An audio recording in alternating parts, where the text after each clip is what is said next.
Hey, what's going on, guys? My name is Slick Muff, and I'm back again with another video. And in this one, I want to talk about Telltale's Batman game and the possibility of the Penguin showing up in the game. So, unfortunately, I just recently made a video about the villains, which I should have included this in here, but I didn't see this article until afterwards. Anyway, in that video, I'll link it in the description below, I speculate on what villains we could be seeing in the game beyond that of which is already confirmed. And by no means is the Penguin confirmed for this game, I like to keep that in mind, but I'll show you what I'm talking about and why we think that the Penguin may be involved. And in my video about the villains, I speculated on villains that could be in the game. I don't think I mentioned Penguin too much. I did talk about the Joker, I think, a lot in that video.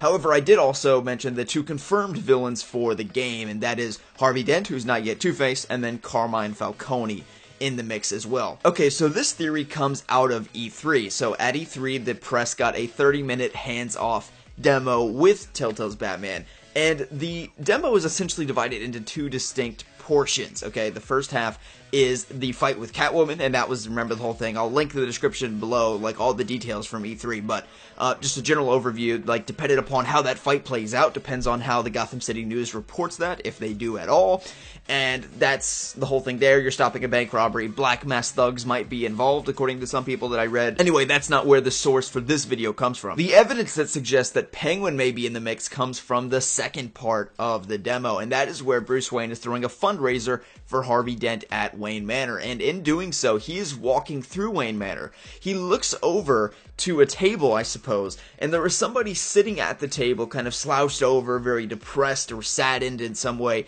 and the person's name is Oz. So as many of you know, the Penguin's name is Oswald Cobblepot, and he is sometimes referred to as Oz, O-Z. So here's two things that kind of puzzle me about this. The first of which is how he learns that the person's name is Oz. Is it like stapled across his hat?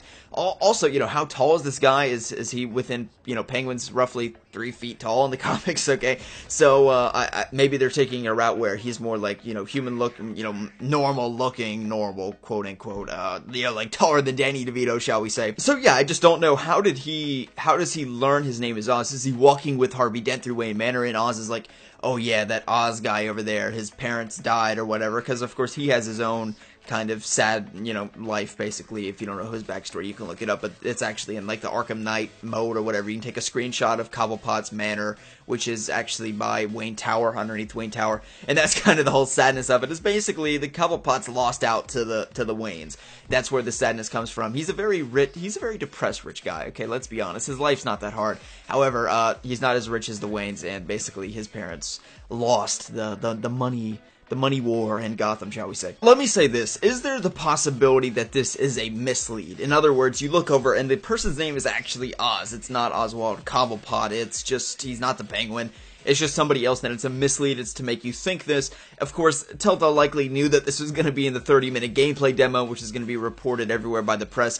Funnily enough, I've read most all of the kind of videos, or articles rather, of people, their experience with the demo, and none of them have reported this, and this is certainly a minute detail. I think it's intentionally subtle, but at the same point, it is very in your face in a subtle way. I mean, like, it's, you know, you look over and the guy's name is Oz. There's nobody in Batman lore or in the animated series or anything that you could look at that's named Oz, as far as I'm aware.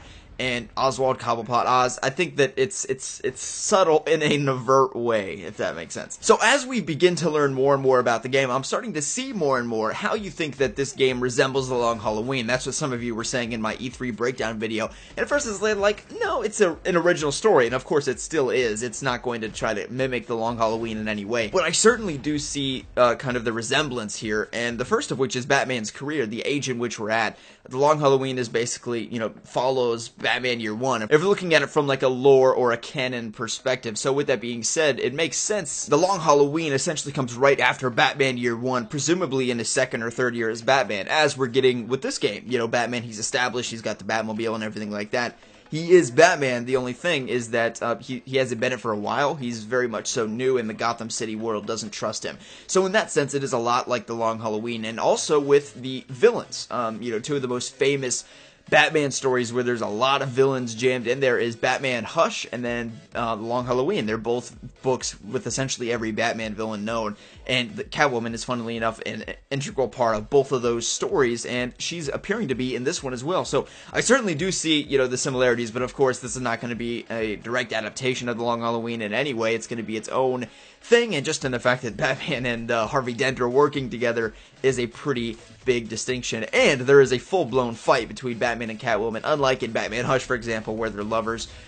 It appears as though, from what I've read and the possibilities and just kind of speculation of what we know about Telltale games, that whether or not your relationship with Selina Kyle will be dependent upon your choices that you make with her. In other words, as many of you know, Catwoman, she's very much so a love-hate relationship with Batman, I would say. Sometimes she's his love interest, and in other times, she's his villain, basically. So I'm interested to see if they implement that in an interesting way, whereas your choices depend upon your relationship with Selina Kyle. Of course, all the other characters as well. That's just how Telltale games work, but especially with her, because she is portrayed so differently, whether it be as a villain or as a love interest, and I hope that they let us kind of vary that at least a little bit. Okay, guys, hope you all did enjoy the video, and if you did, feel free to give it a thumbs up. Let me just think about Penguin being in Telltale's Batman. What involvement do you think he'll have in the story, and do you think he's friends with Harvey Dent? Just let me know your thoughts in the comment section below. At this point, this is all speculation. However, here's what I will say. Although this may seem insignificant, I would say that the identification of Oz, it's pretty, again, it's subtly overt in a strange way. It's kind of an oxymoron, but that's just what I'll say, and I think that we can pretty much bump up a sizable likelihood that Penguin will be in the mix for Telltale's Batman, and the question now is, what villains more will we see that we have not already? We can most certainly see that Telltale is taking advantage of the strongest rogue gallery in all of comics, as they indeed should. Okay, hope you guys have enjoyed the video, and if you did, feel free to give it a thumbs up, and be sure to subscribe for all Telltale Batman news, videos, information, and more. We'll see you in the next one.